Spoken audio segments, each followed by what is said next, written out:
श्यामपुर गांव की हर गली अपने अंदर कई रहस्यों को समेटे हुए थी। ये गांव अपनी गोस्ट स्टोरी के लिए दूर दूर तक मशहूर था। गांव के बुजुर्ग अक्सर रात की आग के पास बैठकर इस गोस्ट स्टोरी को सुनाते थे। कहते थे कि हर पूर्णिमा की रात वहां एक भूतनी दिखाई देती है। इस भूतनी की कहानी से अर्जुन बेहद प्रभावित था। वह हमेशा सोचता कि क्या वाकई में ये गोस्ट स्टोरी सच हो सकती है। अर्जुन के मन में इस गोस्ट स्टोरी की सच्चाई जानने की तीव्र इच्छा थी। उसने अपने दोस्तों से कहा, आओ इस बार हम इस भूतनी की सच्चाई का पता लगाएंगे। लेकिन उसके दोस्तों ने डर के मारे उसे अकेला छोड़ दिया।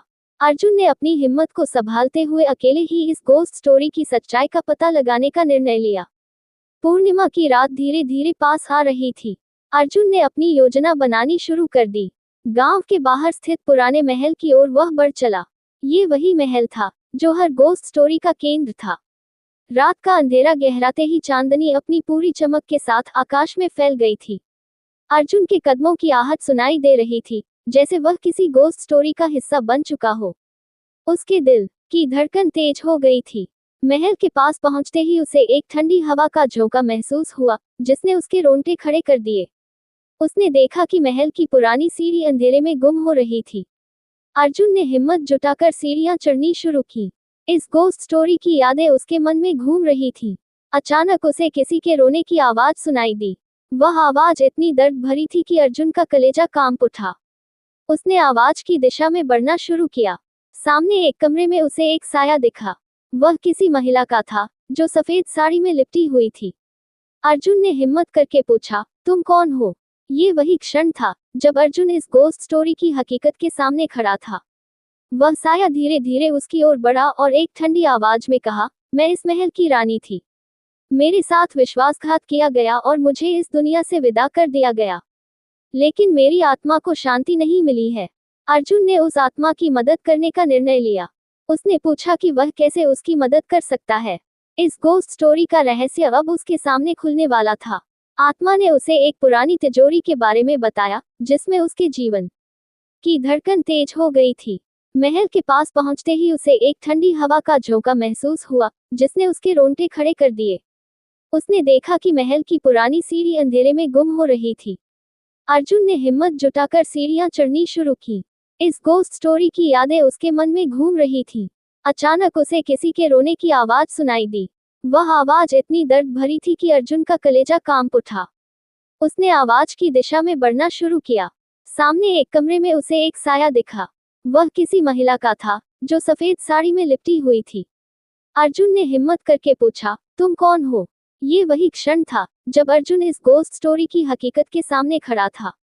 वह साया धीरे धीरे उसकी ओर बढ़ा और एक ठंडी आवाज में कहा, मैं इस महल की रानी थी। मेरे साथ विश्वासघात किया गया और मुझे इस दुनिया से विदा कर दिया गया। लेकिन मेरी आत्मा को शांति नहीं मिली है। अर्जुन ने उस आत्मा की मदद करने का निर्णय लिया। उसने पूछा कि वह कैसे उसकी मदद कर सकता है। इस गोस्ट स्टोरी का रहस्य अब उसके सामने खुलने वाला था। आत्मा ने उसे एक पुरानी तिजोरी के बारे में बताया, जिसमें उसके जीवन की सारी सच्चाई दबी हुई थी। अर्जुन ने अपनी पूरी ताकत लगाकर उस तिजोरी को ढूंढा और खोला। उसमें रानी के जीवन की सारी सच्चाइयां थीं, जिन्हें जानकर अर्जुन स्तब्ध रह गया। इस गोस्ट स्टोरी का अंत अब उसके हाथ में था। वह सारी बातें लेकर उसने गांव वालों को बताई और रानी के साथ हुए अन्याय को न्याय दिलाने की कोशिश की। धीरे धीरे रानी की आत्मा को शांति मिली और उसने अर्जुन को धन्यवाद दिया। अर्जुन ने महसूस किया कि उसकी हिम्मत और सच्चाई ने न केवल एक आत्मा को मुक्ति दिलाई, बल्कि गांव के लोगों को भी एक डरावनी रात से मुक्त किया। इस गोस्ट स्टोरी के बाद अर्जुन गांव का हीरो बन गया और उसकी कहानी ने उसे अमर कर दिया। गांव में अब हर पूर्णिमा की रात एक उत्सव की तरह मनाई जाती है, जिसमें अर्जुन की बहादुरी और भूतनी की मुक्ति की कहानी सुनाई जाती है। इस गोस्ट स्टोरी ने न केवल अर्जुन की जिंदगी बदल दी, बल्कि श्यामपुर के इतिहास में भी एक नया अध्याय जोड़ दिया। अर्जुन की बहादुरी और इस गोस्ट स्टोरी की सच्चाई ने श्यामपुर गांव के लोगों के दिलों में एक नई उम्मीद जगाई थी। लेकिन इस कहानी का अंत यही नहीं था। रानी की आत्मा को शांति तो मिल गई थी, लेकिन महल की दीवारों में छिपे कई और रहस्य अब भी उजागर होने बाकी थे। अर्जुन को महसूस हुआ कि यह गोस्ट स्टोरी उसकी किस्मत से जुड़ी हुई है और उसे इन रहस्यों को सुलझाना होगा। पूर्णिमा के बाद की अगली रातें भी रहस्यमयी होती जा रही थीं। अर्जुन ने महसूस किया कि महल के कुछ और हिस्सों में कोई अदृश्य शक्ति उसे खींच रही थी। एक रात उसने फिर से महल जाने का निर्णय लिया। इस बार उसने गांव के कुछ और जिज्ञासु युवकों को अपने साथ चलने के लिए मना लिया। महल में प्रवेश करते ही अर्जुन और उसके साथी एक नए कमरे की ओर बढ़े। ये कमरा पहले से बंद था और अर्जुन को यकीन था कि यहाँ भी कोई गोस्ट स्टोरी छिपी हुई है। कमरे के अंदर एक पुराना चित्र लटका हुआ था, जिसमें एक आदमी और महिला को दिखाया गया था।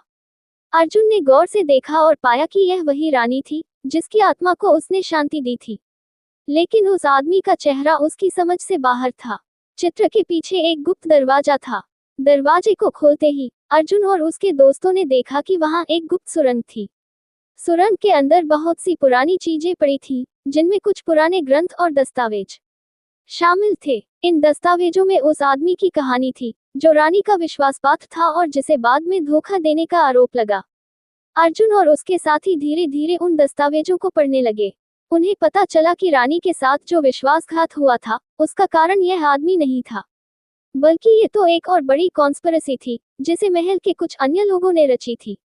अर्जुन को समझ आ गया कि इस गोस्ट स्टोरी के पीछे एक बड़ी साजिश थी, जिसे किसी ने जानबूझकर छुपा रखा था।